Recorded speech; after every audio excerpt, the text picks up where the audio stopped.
السلام عليكم ورحمة الله وبركاته.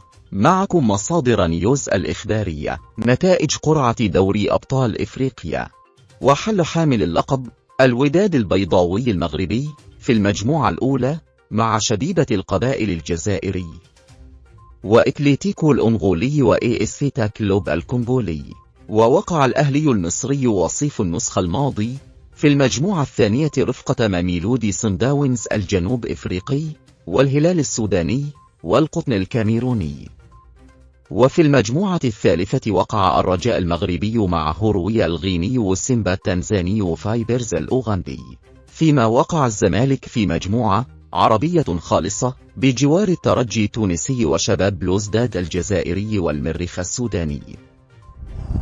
كان معكم مصادر نيوز الإخبارية، والسلام عليكم ورحمة الله وبركاته، ودمتم في رعاية الله وحفظه.